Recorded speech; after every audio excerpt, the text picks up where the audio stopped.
तो वही हाँ, किसी मित्र की एक चिट्ठी है।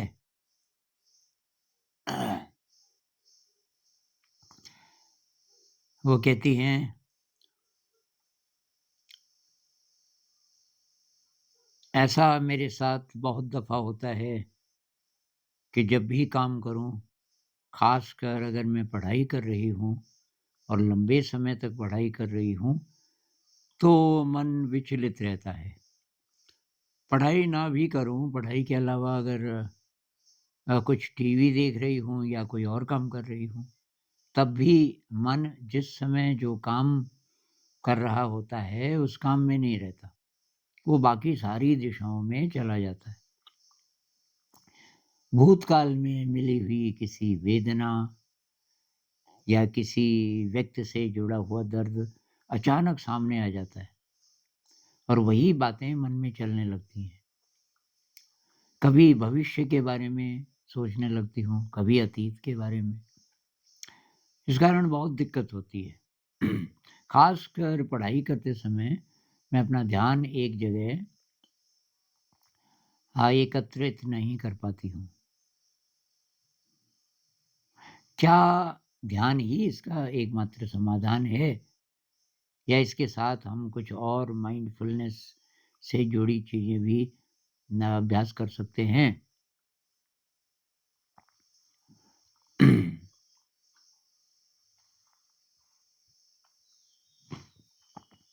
तो भाई ध्यान तो लॉन्ग टर्म स्ट्रैटेजी है। ध्यान का जो असर है वो धीरे, धीरे, धीरे बढ़ता है और दूसरी बात कि ध्यान एक्चुअली कितना हो रहा है, क्योंकि बहुत लोग बैठ तो जाते हैं, लेकिन ध्यान में ख़ास प्रगति नहीं हो रही होती। तो ध्यान के रिज़ल्ट्स तो कई साल बाद में आपको मिलने शुरू होंगे और वो भी तब जब ध्यान को सपोर्ट करने वाली सारी चीज़ें भी आप कर रहे होंगे। तो ध्यान को क्या सपोर्ट करता है? एक तो शील का पालन, हिंसा नहीं करना, चोरी नहीं करना, ब्रह्मचर्य में रहना है, इत्यादि आपको पता ही है। और पारमिताओं का पालन, विनम्रता का अभ्यास, कृतज्ञता का अभ्यास, ये अभ्यास करके बढ़ते हैं ये गुण। ये पहले से होंगे ज़रूरी नहीं। देने का भाव, निस्वार्थ सेवा इत्यादि और शरीर का ध्यान रखना पड़ेगा। तो शरीर को भोजन कैसा दे रहे हो, उसका बहुत असर पड़ता है। इसलिए प्रोसेस्ड फूड कम से कम, बेकरी की आइटम्स कम से कम, कभी 10-15 दिन में हो जाए तो हो जाए। जैसे ब्रेड तो आप घर पे बना सकते हो। आज भी हमने ब्रेड खाया, आज सुबह हमारी टीम में जितने हैं टीचर्स, तो यहीं आकर सीखे ज़्यादातर तो आज थोड़ा-सा अलग प्रकार का खाना था, एक सांभर और इडली। तो एक भाई ने तो वो बनाया, एक टीचर ने, और जो दूसरी टीचर है, उसने कल से तैयारी कर दी थी, परसों से बल्कि। तो ब्रेड था, घर का बना हुआ, तो बहुत फ़र्क है। घर के बने हुए ब्रेड में एक तो मैदा नहीं बल्कि आटा है, दूसरा चोकर है, क्योंकि हम गेहूँ लेते हैं और गेहूँ को धो के सुखाते हैं, उसको पीसते हैं। एक छोटी-सी मशीन रखी है और तो उसका आटा ज़रा ज़्यादा अच्छा रहता होगा। इस तरह से डाइट का ध्यान रखो भई। हरी सब्जियाँ, ये ताज़ी सब्जियाँ, फल, अब केमिकल्स इनमें होते हैं, उसका तो क्या करना है, लेकिन फलों को भिगा सकते हो, भिगा के रख लो। जैसे आजकल आम का मौसम है, तो भिगा के रख दो आधा घंटा, उसको पानी में रखो, तो उसके काफ़ी केमिकल्स कम हो जाते हैं। ऐसे ही सब्जियों को भिगा के रख लो आधा घंटा, उनके केमिकल्स कम हो जाएँगे, उसके बाद पका दो। तो ऐसा कुछ कर सकते हैं। अ, अगर आप वीगन हैं, तो तब विटामिन बी 12 का भी रखिए ख़्याल। तो बी 12 फर्मेंटेड चीज़ों में होता है, जैसे इडली है, वो फर्मेंटेड होता है ना उसका बैटर। अ, ये आपका अ, ब्रेड है, थोड़ा-सा फर्मेंट वो भी हो जाता है। तो ऐसी चीज़ें। अंकुरित अंकुरित मूँग बहुत बढ़िया है। इन चीज़ों का इस्तेमाल ज़्यादा। ट्रेडिशनल फूड भाई बहुत बढ़िया है। ये दाल, चावल, सब्ज़ी, रोटी, इडली, डोसा, उत्तम, अप्पम, उत्तपम, ये क्या-क्या जो ट्रेडिशनल है वो अच्छा है। और एक बार मुझे कोई ले गया किसी बड़े होटल में।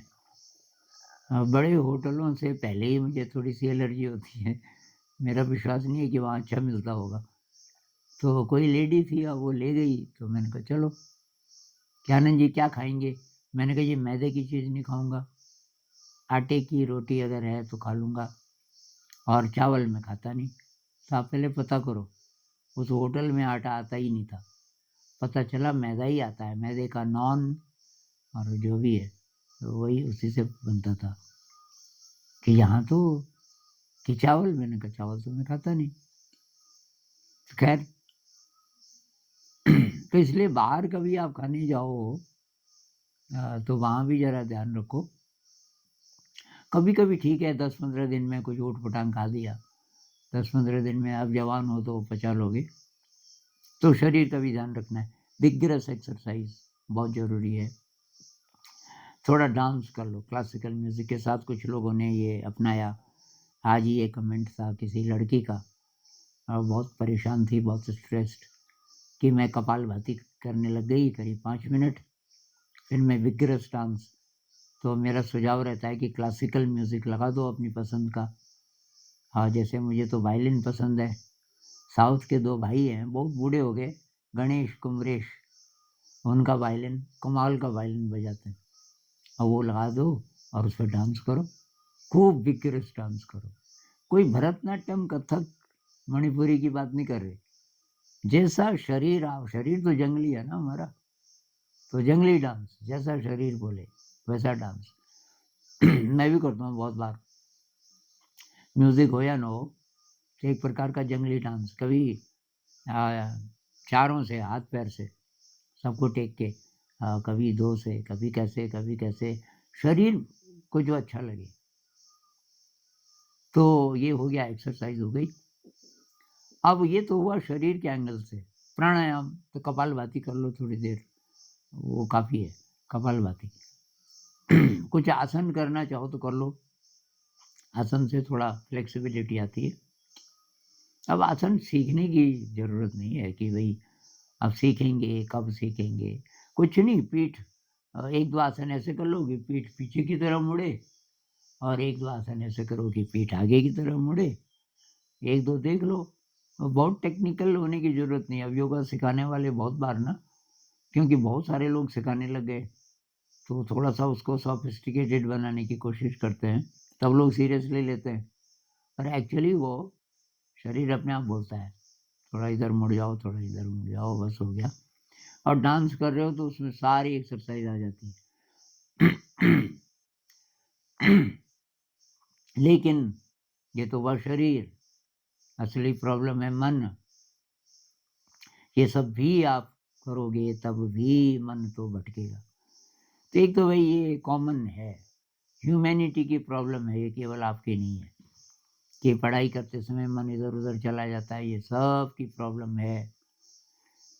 किस हद तक ये प्रॉब्लम है, ये 2 बातों पर डिपेंड करेगा। एक तो आपकी शक्ति कितनी है, आपकी मेंटल पावर कितनी है।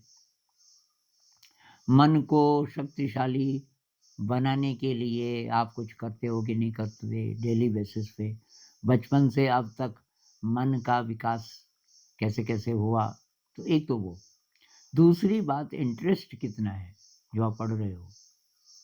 तो वही मेरा सुझाव ये रहता है, वही पढ़ो जिसमें थोड़ा बहुत इंटरेस्ट हो, तब वो बढ़ सकता है, पर थोड़ा बहुत होना चाहिए पहले से। अगर मजबूरी है कि जब तो करना ही करना है, ये बात तो अब आप पता चल रही कि इंटरेस्ट नहीं था मेरा, अब 2-3 महीने और रह गए, फिर परीक्षा है, छोड़ भी नहीं सकते, तो फिर किसी भी तरह से इंटरेस्ट पैदा करो। जो पढ़ रहे हो उसमें से ऐसी चीज़ कोई ले लो जो बहुत आसान है, आपको पहले से आती है, वहाँ से शुरू करो, उससे थोड़ा-सा उत्साह बढ़ता है।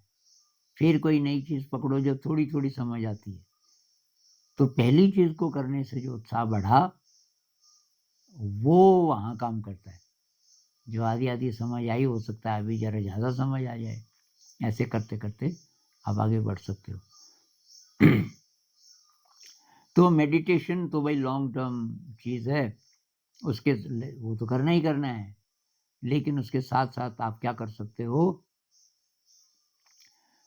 तो क्या आपको किसी भी चीज़ में इंटरेस्ट आता है, वो पता करो। वो शारीरिक हो या मानसिक हो।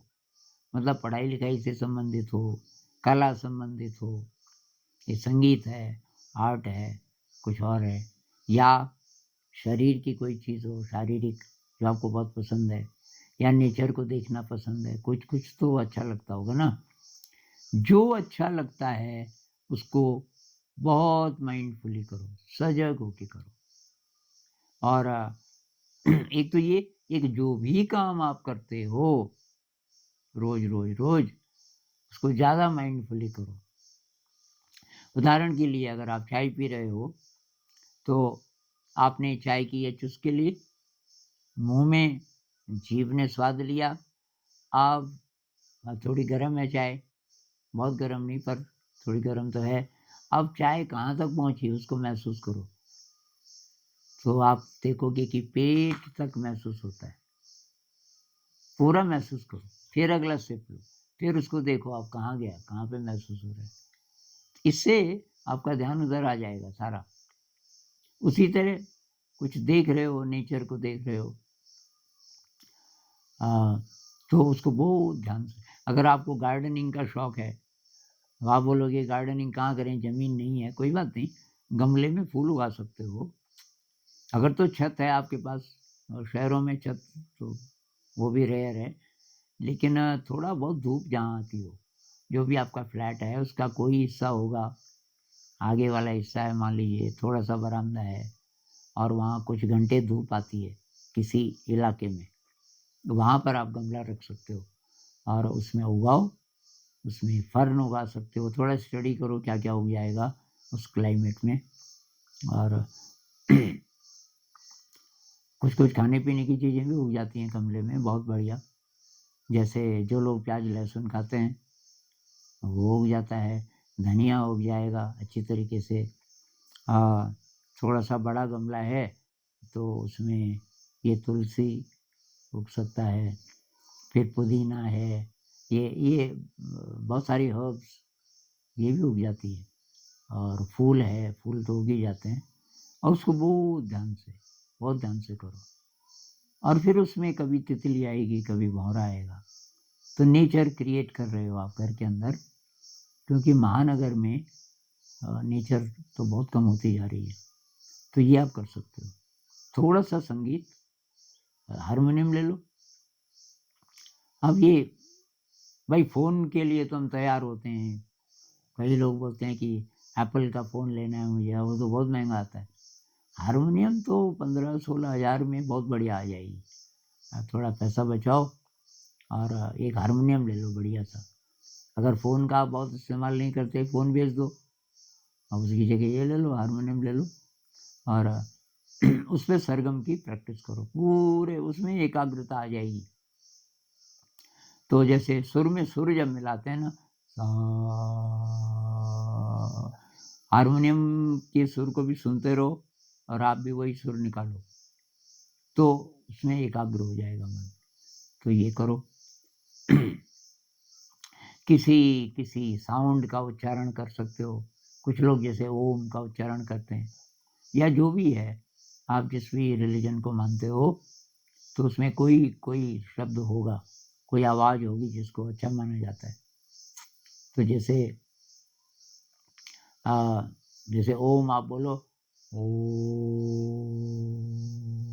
तो कहाँ से आवाज़ निकल रही है उसको महसूस करो, ये, और उसकी वाइब्रेशन महसूस करो छाती में, गले में, सिर में, और पूरी साँस बाहर निकल गई, फिर पूरी साँस अंदर लो, फिर उसको दोबारा बोलो।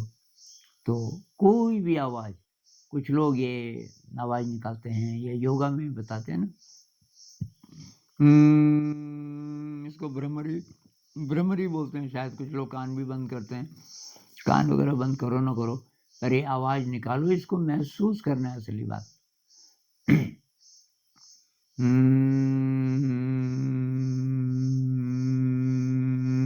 वो मैं आवाज़ सुन रहा हूँ, आवाज़ कहाँ है बन रही है आवाज़? तो ये तो कानों के बीच में भी अ, और इस इलाके में ये आवाज़ आ रही है।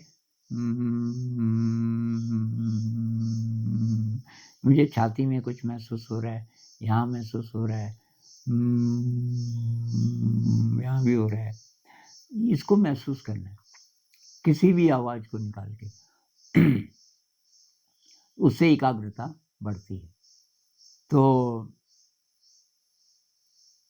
अब आपके घर में क्या-क्या सुविधाएँ हैं, क्या-क्या चीज़ें हैं जो आप कर सकते हो? और आटा गूँथते हो तो नीचे नीचे रख दो बर्तन को। अब कुछ लोग ना ऊपर जैसे टेबल के ऊपर रखा है, एक हाथ से गूँथ रहे हैं, वो तो अनसाइंटिफिक है। नीचे रखो और दोनों घुटने के बल और जैसे वज्रासन होता है ना, लगभग उसमें बैठ जाओ और दोनों हाथों से तो यार महसूस करो, ये जो जोड़ हैं इनको महसूस करो, छाती महसूस करो, पीठ को महसूस करो। फिर उसको आपने पलटा, फिर आपने गूँधा, चाहे एक ही आदमी के लिए बना रहे हो, बहुत कम आटा है तभी भी यही करो, और ज़्यादा लोगों के लिए तब तो और अच्छी एक्सरसाइज़ हो जाएगी। तो अगर मेड करती है ये काम, आप किसी की हेल्प लेते हो, तो उसको कुछ और काम दे दो। ये कुछ-कुछ काम हैं जो बहुत कमाल की एक्सरसाइज़ है, जिसमें से ये एक है आटा गूँथना। बर्तन साफ करते हो बहुत माइंडफुली। ये मैंने एक मान लीजिए कटोरी उठाई, अब ये स्क्रबर है, आप उस पे ये स्पर्श महसूस करो, और ये बहुत धीरे होने की भी ज़रूरत नहीं है। हो गया, फिर आप पानी का स्पर्श महसूस करो। तो ये करते हुए अगर आप करोगे, तो ये ऐसे इससे आपका मन एकाग्र होना शुरू होगा, इधर-उधर की चीज़ आप ज़्यादा सोच नहीं सकते। रोटी बना रहे हो, इस पे मैंने एक वीडियो किया, काफ़ी करीब 1 साल हो गया होगा। अब रोटी है, अब मान लीजिए कोई और भी आपके साथ बेल हो रहा है, अ, तो ज़्यादातर मैं बैठता हूँ चूल्हे पे, तो कोई बेल रहा होता है, वो बेल के मुझे देता है। अब ये रोटी मेरे हाथ में आई, मैंने वो तवे में रखी, मुझे ये मांसपेशियों का अ, ये मूवमेंट महसूस हो रहा है। फिर मैंने उसको ये पलटा, मुझे अपनी बाँह महसूस हो रही है, उधर भी देख रहा हूँ, फिर उसको फुला रहा हूँ। तो हम तो चूल्हे पे बनाते हैं, लकड़ी का चूल्हा, उससे थोड़ा गैस भी बचती है, गैस की किल्लत है बहुत ज़्यादा। अब रोटी फूलती है, तो फूलती है लेकिन आप माइंडफुली कर रहे हो। मतलब अचीवमेंट ये नहीं है कि रोटी फूली, अचीवमेंट ये है कि आपका मन इधर-उधर नहीं भटका उस बीच। अगर आप बेल भी खुद रहे हो तो और भी अच्छा। तो अब ये एक्सरसाइज़ हो रही है बेलने की, कंधे महसूस करो, कोहनियाँ महसूस करो, कलाइयाँ महसूस करो, उँगलियाँ महसूस करो, ये मूवमेंट महसूस करो, और उसके बाद तब ये आपने ये डाला तो ये पूरा बहुत सारे मूवमेंट्स होते हैं, ये बाहों के, हाथों के, कलाई के, उँगलियों के। उसमें तब धीरे-धीरे आपका मन खुद ही शांत होना शुरू हो जाएगा। आपको महसूस होगा कि ये हो रहा है। तो आप मन को शांत होना सिखा रहे हो कि इधर-उधर मत जा। अब आप जब पढ़ाई करोगे, तो वो जितनी चीज़ें आपने माइंडफुली की पूरे दिन में, उसका कंट्रीब्यूशन होगा। अगर पढ़ाई बहुत ज़्यादा अ, बोरिंग नहीं है तो। बोरिंग है तो यार छोड़ दो उसको। क्यों बेकार ज़िंदगी रोज़ परेशान हो रहे हो आप। बहुत बोरिंग अगर है पढ़ाई-लिखाई, ये कुछ नहीं बिगड़ेगा आपका, छोड़ो उसको, वो लाइन ही छोड़ दो।